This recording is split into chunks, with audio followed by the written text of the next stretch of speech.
versículo 32. Jó 32, no versículo, vamos ler alguns versículos, abram a Bíblia, né? Jó 32, versículo 8, tá?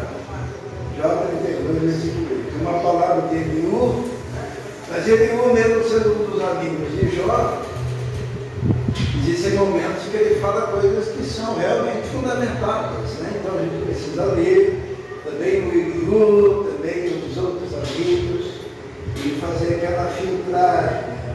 E essa palavra do versículo 8 é muito importante, todo mundo encontrou, diz assim: mas é o Espírito dentro do homem que lhe dá entendimento, o sopro do Todo-Poderoso, tá? É o Espírito dentro do homem que lhe dá o entendimento, o sopro do Todo-Poderoso, o ruach do Todo-Poderoso. Alguma outra tradução aí, só para a gente entender? Na verdade, há um Espírito no homem, e o sopro do Todo-Poderoso o faz sábio. O faz sábio, dá entendimento. Então, existem dois tipos de entendimento, tá? Existe um entendimento que é puramente humano, tá? Se você for um indivíduo assim, mais carnal, vamos dizer assim, vamos usar termos assim, né? Carnal e espiritual, vamos usar assim. Se você for mais carnal, o que você vai pensar? Você vai pensar em termos assim, de estratégias humanas, né? Como que eu vou falar algo para que as pessoas possam aderir? Mais ou menos isso. Eu, como fazia o seminário, eu fiz uma validação de créditos, né? E eu tive um professor que falava assim, ó, os clientes da sua igreja, se você não oferecer para eles o produto, ele falava o produto aceitável, eles vão na igreja do lado, porque lá vai ter o produto que eles querem. Então o que acontece? Ele ensinava assim, o pastor não falava mas ele falava assim,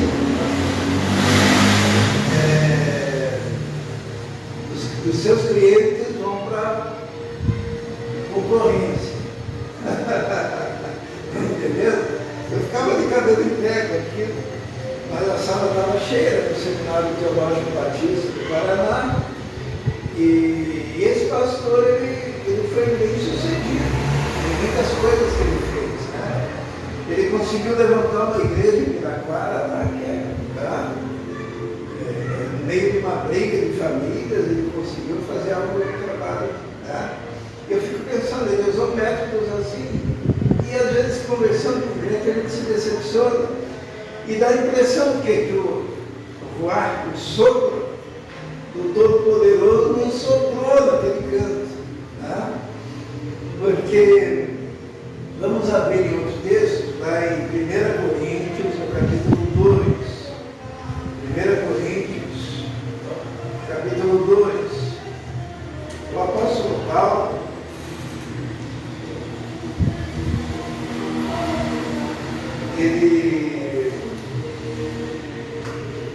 ele diz no versículo 1, vamos ler primeiro o versículo 1, ele diz assim: eu mesmo, irmãos, quando estive entre vocês, não foi com um discurso eloquente, nem com muita sabedoria para lhes proclamar o mistério de Deus, pois decidi nada saber entre vós a não ser Jesus Cristo e esse crucificado, que foi com fraqueza, temor, com muito tremor que estive entre vocês. A minha mensagem, a minha pregação, não consistiram de palavras persuasivas de sabedoria, mas consistiram de demonstração de poder do Espírito, para que a fé de vocês, o que vocês têm, não se baseasse na sabedoria humana, mas no poder de Deus. Então Paulo, ele está dizendo aqui, olha, igreja de Corinto, quando eu fui pregar entre vocês, eu não fiquei muito firmado na sabedoria humana. Sabe por que ele fala isso? Tem um indicativo disso. A igreja anterior que ele foi pregar, ou a cidade anterior, qual foi? Lembra? Ele foi pregar em Atenas. E daí em Atenas, ele fez uma pregação que é usada como modelo pelos estudiosos da eloquência, da oratória, da homilética, até os dias de hoje. E lá ele andou no meio daquele lugar, né, uma praça que tinha monumentos a muitos deuses, e ele disse assim: olha, andando entre vocês, percebi que vocês eram muito religiosos, e no meio de vocês eu percebi muitos deuses, mas havia também entre vocês aqui um altar ao Deus desconhecido, estes que vocês cultuam sem conhecer, este vos prego. Né? Ele começa a falar assim, e nesse sermão, nesse discurso na praça entre os filósofos, porque haviam disputas entre filósofos naquela praça, naquele areópago, ele usou citações de poetas da sua época, né? Como disse o poeta tal, ele usou, né? E daí no final ele diz assim: poucos se converteram, e diz ainda que muitos diziam: sobre isto te ouviremos falar em outros dias, porque aqueles se preocupavam em ficar discutindo as últimas novidades filosóficas da sua época. Paulo fez algo impecável. E daí ele vai para a igreja de Corinto, ele vai para a cidade de Corinto, chega lá, ó, decidi que o meu discurso não vai ser eloquente, não vou me preocupar com isso, mas vou me preocupar em anunciar Jesus Cristo. E este crucificado, é o texto que nós lemos. Vamos continuar, abra lá em 1 Coríntios, no capítulo 2, está aberto ainda, o versículo 6, ele diz assim: entretanto falamos de sabedoria entre os que já têm maturidade, mas não a sabedoria desta era, dos poderosos desta era, que estão sendo reduzidos a nada. Ao contrário, falamos da sabedoria de Deus, do mistério que estava oculto, o qual Deus pré-ordenou antes do princípio das eras, para a nossa glória. Paulo está dizendo: olha, o que eu estou anunciando não é uma coisa humana, mas é um mistério que esteve oculto antes das eras. É isso que eu vim pregar para vocês, tá? E para pregar esse mistério, não deu outro jeito. Precisa, sabe do quê? Do sopro, do todo poderoso. Precisa, para que haja entendimento. Porque o entendimento das coisas de Deus, esse entendimento, ele está em outra esfera. Tá?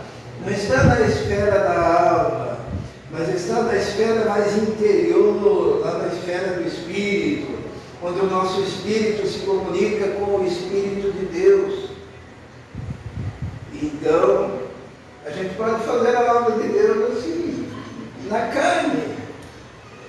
Mas só que a nossa intenção não é essa. A nossa intenção é atingir o interior, atingir o Espírito e promover o conhecimento real de Deus, o entendimento de Deus, o entendimento das coisas de Deus. Porque senão o nosso trabalho não serve para nada.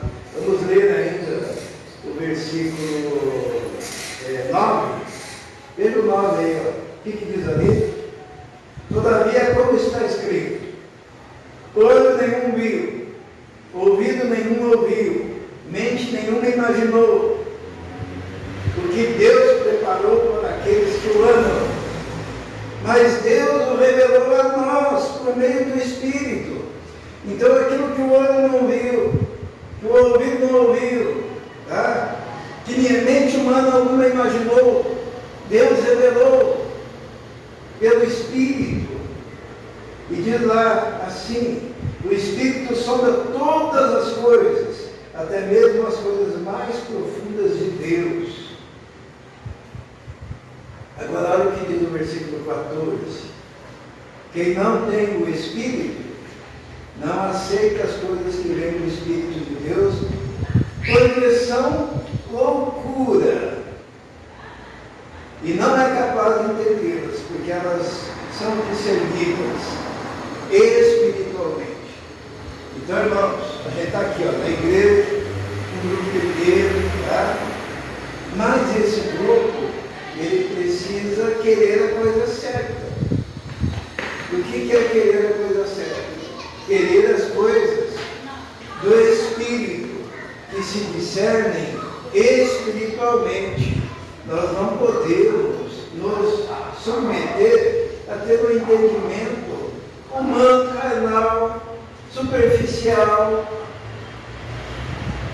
Por quê? Existem alguns motivos.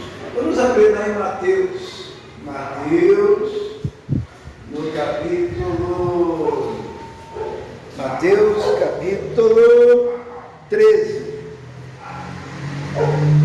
Mateus, capítulo 13, versículo 19. É a parábola do semeador. Então, Jesus, ele começa dizendo assim: eis que o semeador saiu a semear e jogou a semente. Parte da semente cai à beira do caminho. Aí vamos ver, Jesus, depois dos discípulos não entenderam nada, né? Chega, explica-nos a parábola do semeador. Daí Jesus explica no versículo 19, o que ele diz: quando alguém ouve a mensagem do reino e não a entende, o maligno vem e lhe arranca o que foi semeado em seu coração. Este é o que foi semeado à beira do caminho. Entende? Agora, esse entender é entender na dimensão do Espírito. Esse entender é entender na profundidade do Espírito e não superficialmente. Porque se entender superficialmente é que nem aquele que não tem raiz, caiu na semente, o diabo, vamos usar o termo corretamente, o diabo, maligno, os espíritos malignos, aqueles que são comparados a quê? As aves dos céus, vêm e roubam a semente que foi semeada, tá? Se ficar só na superfície da sua mente e não penetrar espiritualmente, né? Por isso que Jesus, o que ele faz? Ele fala, vamos lá no capítulo 11 de Mateus capítulo 11. Jesus, ele ora, ele faz uma oração muito eloquente. Ele diz assim, Mateus capítulo 11, versículo 25. Mateus 11, 25. Mateus 11, 25. Todo mundo achou? Ó, naquela ocasião Jesus disse: eu te louvo, ó Pai, Senhor do céu e da terra, porque respondestes essas coisas aos sábios e cultos e as revelastes aos pequeninos. Sim, Pai, pois foi assim o teu agrado. Todas as coisas me foram entregues por meu Pai. Ninguém conhece o Filho senão o Pai, e ninguém conhece o Pai senão o Filho, e aqueles a quem o Filho o quiser revelar. Essa revelação é espiritual. Essa revelação está lá no íntimo, no interior, no profundo do ser. E depende do quê? Primeiro versículo que nós lemos, depende do sopro do Todo-Poderoso. Um dia os discípulos estavam reunidos, né? E João 20, 22, vamos ler. Os discípulos estavam reunidos. João 20, 21. Todo mundo achou? João 20, 21 diz assim: novamente Jesus disse: Pai seja com vocês, assim como o Pai me enviou, eu vos envio. E com isso, soprou sobre eles e disse: recebam o Espírito Santo. Não estou entendendo que sem o sopro do Todo-Poderoso é só intelectualidade vazia, é só raciocínio humano, carnal. Os discípulos, quando Jesus envia, ele diz assim: eu envio vocês. Mas antes o que ele faz? Ele diz: eu envio, mas ele sopra o Espírito Santo. A igreja, quando foi inaugurada lá em Atos capítulo 2, estavam todos reunidos no mesmo lugar e não foram para lugar nenhum, porque faltava o sopro. O que aconteceu ali? Todos reunidos no mesmo lugar e veio um vento, que é a mesma palavra, veio um vento impetuoso e soprou sobre eles e os capacitou, porque sem isso não há a possibilidade da pessoa entender, porque é incrível isso, sabe? Quando há o sopro do Todo-Poderoso, parece que dá um clique, e a pessoa começa a entender. Vamos abrir lá em Lucas, para a gente exemplificar isso. Em Lucas, no capítulo 24, no versículo 45. Lucas 24.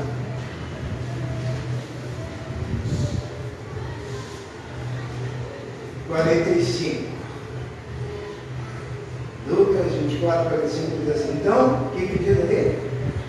Lhes abriu o entendimento para que pudessem compreender as Escrituras.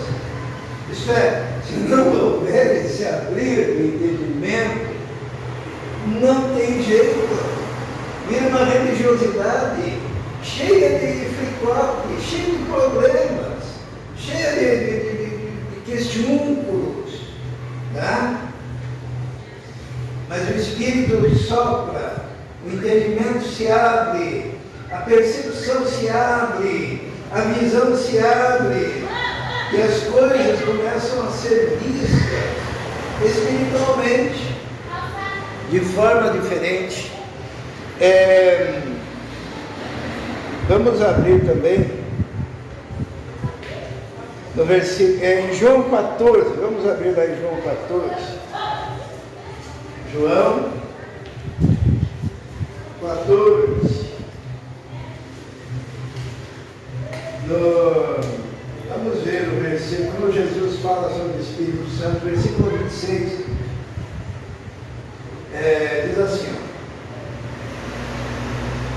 João 14, 26, mas eu concedei o Espírito Santo, que o Pai enviará em meu nome, lhes ensinará quantas coisas? Todas as coisas. E lhes fará lembrar tudo que lhes tenho dito. Então, é assim, o papel do Espírito Santo é ensinar. É difícil falar isso, porque às vezes é difícil entender isso, ensinar todas as coisas. Tá? Por que será que Daniel era 10 vezes mais sábio que todos os sábios da Babilônia? Todos os caldeiros sábios e tal. Daniel e os seus 3 amigos, Sadraque, Mesaque e Abednego, fizeram 10 vezes mais. Por que será? Porque o Espírito Santo tem essa propriedade de ensinar todas as coisas. Quando a gente fala lá deles, o que eles aprenderam lá, o Daniel e seus amigos? Eles aprenderam o quê? Não é aquela aula de teologia lá no palácio, era aula do quê? De toda a ciência babilônica. Tá? Todo o desenvolvimento tecnológico da época. E eles eram o que? 10 vezes mais sábios que todos os outros. Porque tem um Espírito Santo que nos ensina todas as coisas.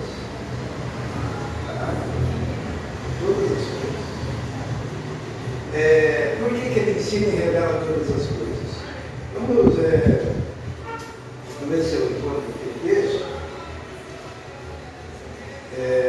No capítulo 16, versículo 13, Jesus está falando sobre o Espírito Santo.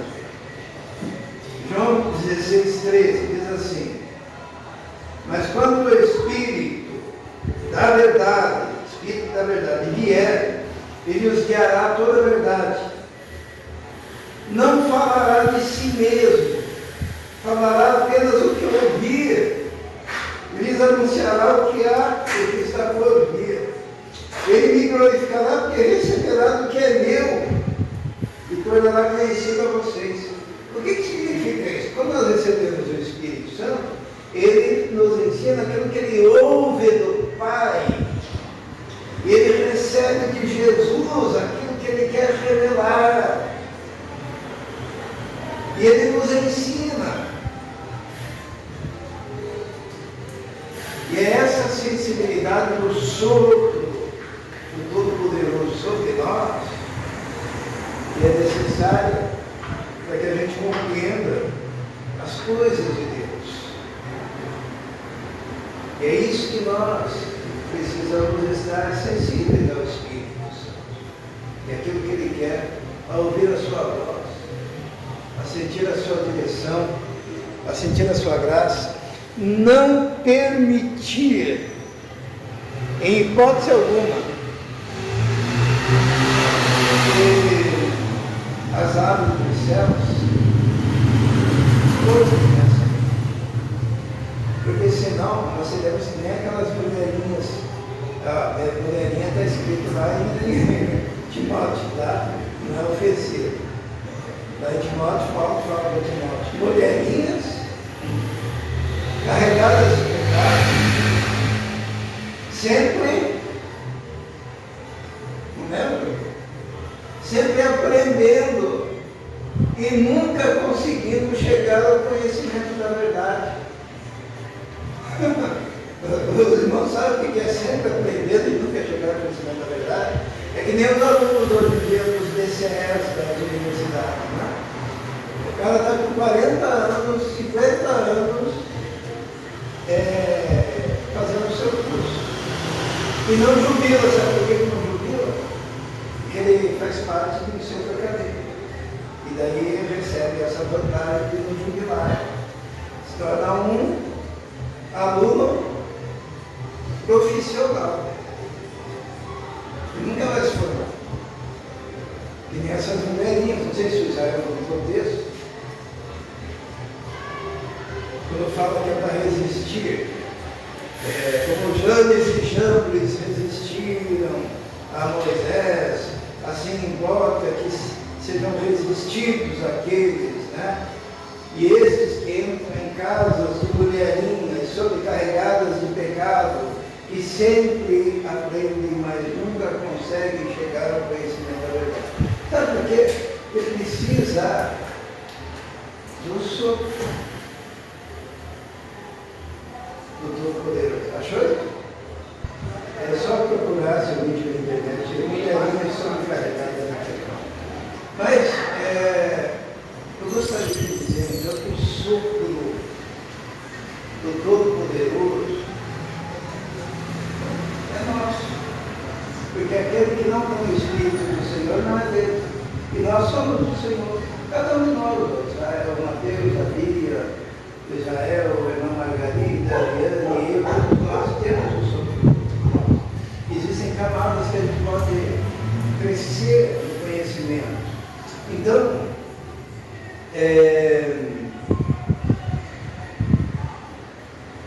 eu me lembro de uma história,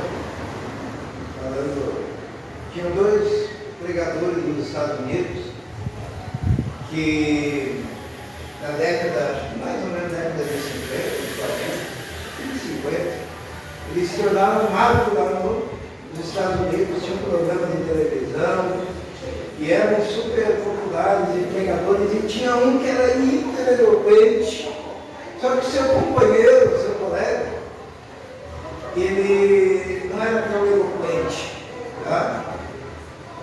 E E o que aconteceu? Um deles se tornou o maior pregador do século passado.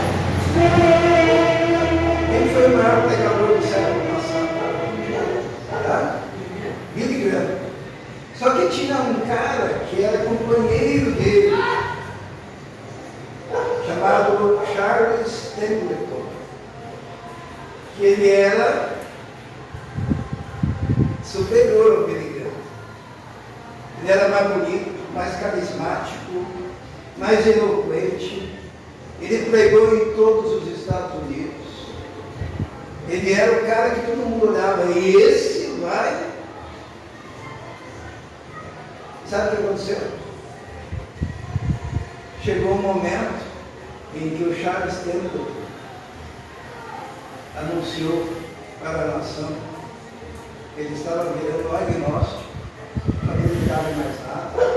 Ele escreveu um livro dizendo por que ele não acreditava em Jesus e nem no cristianismo, e por que ele abandonou a fé.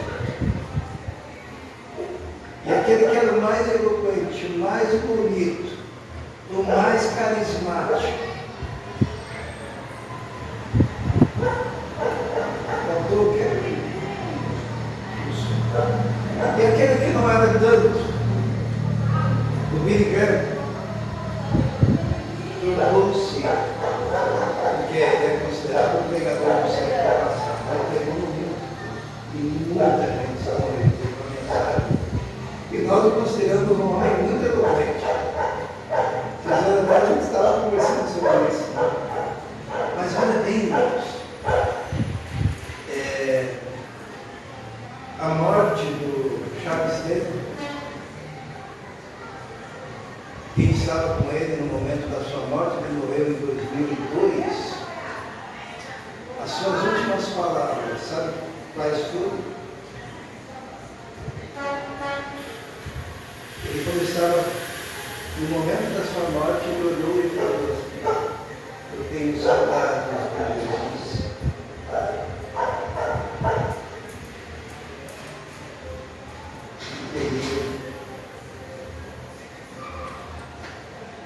Que conosco jamais aconteça isso. O sopro do Todo-Poderoso nos dê vida, nos dê entendimento, nos dê discernimento, nos faça crescer, porque as camadas que Deus tem para nós são inimagináveis se nós nos submetermos ao Senhor nosso Deus. Amém?